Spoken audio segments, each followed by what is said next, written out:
नमस्कार, जय हिंद। फ्रेंड्स, आज हम बात करेंगे दुनिया की एक खतरनाक बीमारी के बारे में जो कोरोना से भी खतरनाक माना जाता है और कई सारे लोग उसकी चपेट में आ चुके हैं और आते जा रहे हैं।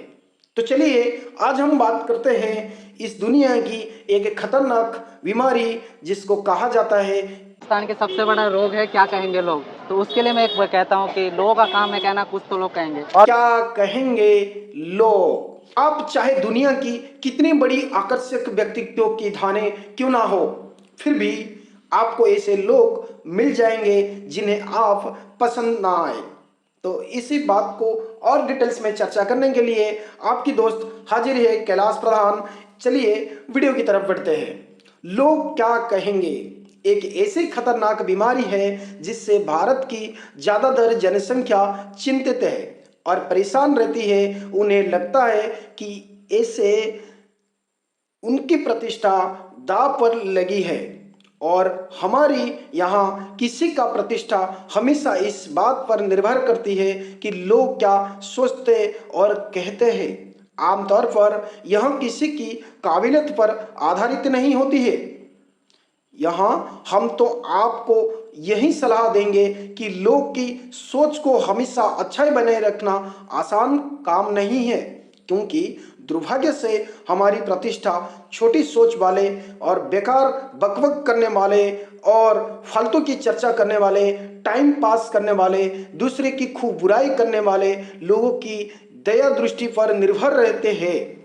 दूसरे के बारे में राय बना लेने वाली इन जजमेंटल किस्म के लोगों का अहंकार भी बहुत बड़ा होता है और वो किसी भी तरह के नए दृष्टिकोण को अपनाने में विश्वास नहीं रखते हैं।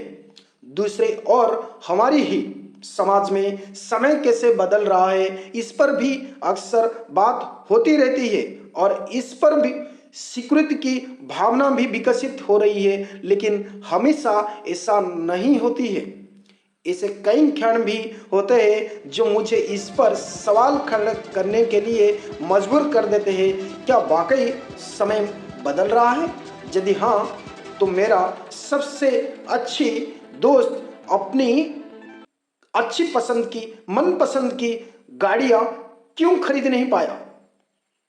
तो मेरी सहकर्मी अपने मर्जी के विरुद्ध मजबूरन अरेंज मैरिज के लिए क्यों तैयार होना पड़ा?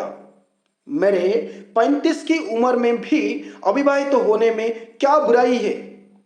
मेरी एक क्लोज दोस्त अपनी विधवा होने के बाद वो दूसरा शादी अपनी मर्जी से क्यों नहीं कर पाई?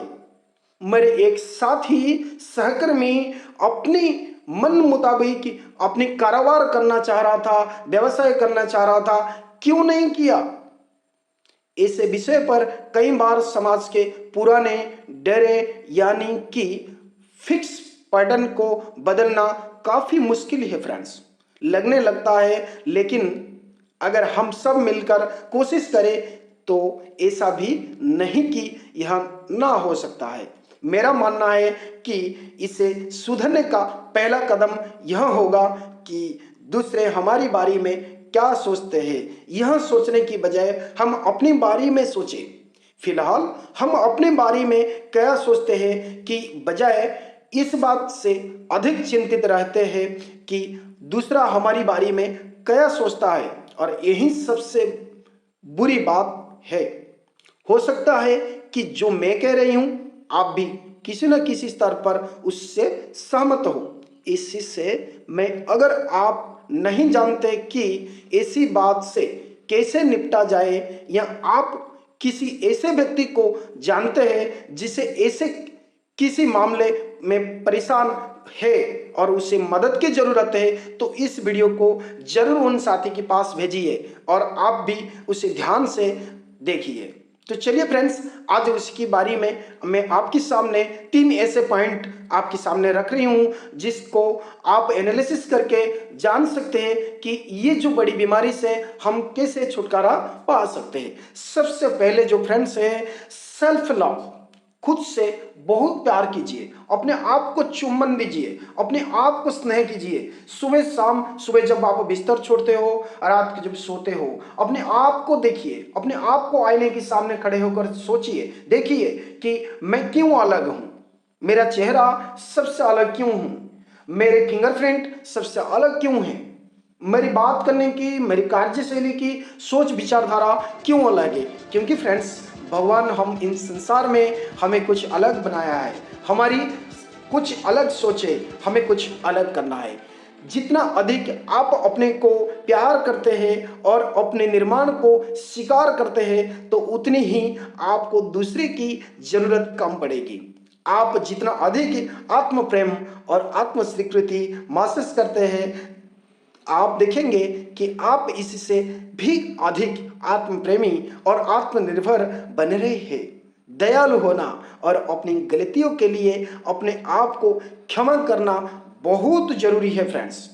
और फ्रेंड्स, दूसरा जो है, समझे कि लोग क्या सोचते हैं, यह आपके कंट्रोल से बिल्कुल बाहर है। आप जो भी कर रहे हैं, लेकिन यह जान ले कि दूसरे के विचारों पर आपका कोई कंट्रोल नहीं है। अगर आप यह सोचते हैं कि आप अपने बारे में लोगों की राय को बना या बिगाड़ सकते हैं, तो यह आपकी गलतफहमी है। वास्तव में दूसरे लोग आपके बारे में क्या सोचते हैं, यह आपके कंट्रोल से बाहर है। और आप जो भी करते हैं, यह जानना किसी और का काम नहीं है, और न ही किसी को इसी से कोई मतलब होना चाहिए। तो इससे समझे और स्वीकार करें। और फ्रेंड्स, तीसरा जो, चिंता नहीं, चिंतन करें कि आप क्यों दूसरे की परवाह कर रहे हैं। यह समझना सबसे जरूरी है कि आप क्यों इतनी परवाह करते हैं कि लोग आपके बारे में क्या बोलते हैं और सोचते हैं। बचपन से ही हमारा पालन पोषण ऐसे समाज में हुआ है जिसके नियम हमारे नाते रिश्तेदार निर्धारित करते हैं। हमें डर रहता है कि अगर हमारा पहनवा और रहन सहन सामाजिक मानदंडों के अनुरूप नहीं है, तो हमें नापसंद कर दिया जाएगा। यह और कुछ नहीं बल्कि हमारी सामाजिक अनुकूल का बस एक रूप है, जिससे अब हमें खुद को आज़ाद करने की बहुत ज़रूरत है। तो फ्रेंड्स, इससे हमें समझने चाहिए, इस समाज से हमें कोई लेना देना नहीं। बस हम अपनी मर्जी का मालिक, हम अपने मन मुताबिक अपने आप को तैयार कर सकते हैं, बन सकते हैं। इसी बात के साथ मैं आपकी हंसी खुशी, स्वतंत्रता, आत्मपुष्टि और निडर प्रेम से भरे जीवन की कामना करती हूँ। हम इस पृथ्वी पर बहुत कम समय के लिए हैं, और इसलिए यह जरूर तय करें कि आपका जीवन महज एक समझौता बनकर ना रह जाए। कुछ तो लोग कहेंगे, लोग का काम है कहना, छोड़ो बेकार की बात, मैं कहीं बीत ना जाए रोना। तो चलिए फ्रेंड्स, फिर मिलते हैं और एक नई वीडियो में। Thank you. जय हिंद।